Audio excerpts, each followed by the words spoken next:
Hello there guys, welcome to my review of the 2022 CollectA Brighstoneus.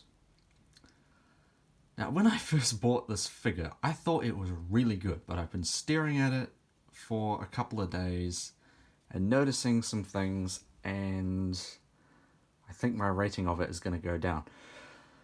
But overall appearance, the first thing you may notice when picking it up is that the patterns are not the same on both sides.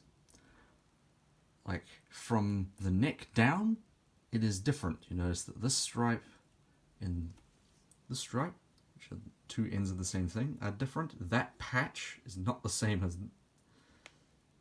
that one, and same with the one on the arm. Basically, the head and the tail are the only things that have symmetry when it comes to the patterns. Yeah, I like the relatively simplistic colours on this, except for the bright white patch around the eye. I thought that was quite neat. But it does have a number of accuracy issues. Given that this is Brighstoneus, I would have expected them to have more emphasized this bulge on the nasal bone, because the thing that separates Brighstoneus from Mantellosaurus and Iguanodon is its nasal bones, and it's not really all that obvious. There's no discernible jawline behind the beak when there probably should be. And I don't think there's enough meat on the neck.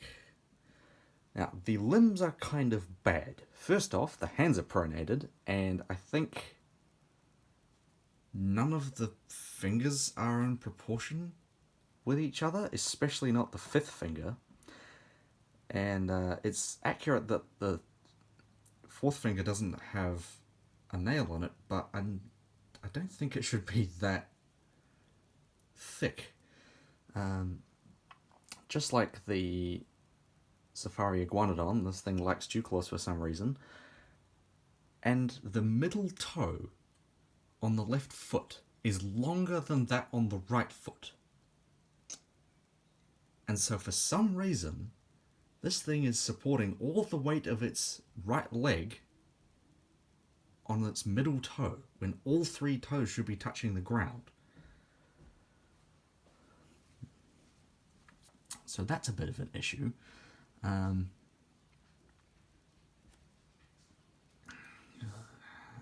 What else do I want to say about this?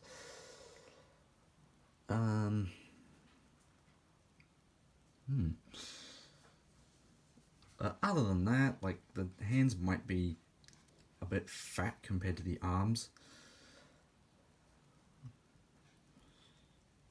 But they got the beak pretty accurate. It actually has ear holes for this scale. I think this is 1/60 scale, so it's quite small. I like all the folds around where the different muscles are. But yeah, it's got all those weird issues. So, speaking of the other Iguanodon, I have the Safari Iguanodon, which I reviewed in the last video. And these are actually going to be appearing together in the project I bought them for. Is the Papodimetrodon, as always, the 2006 CollectA Velociraptor, and for something really big, here's the CollectA Megacerops. Yeah.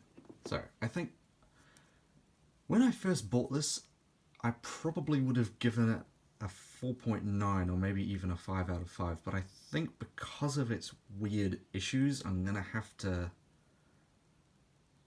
give it a 4.6, and I think that's being pretty generous, actually.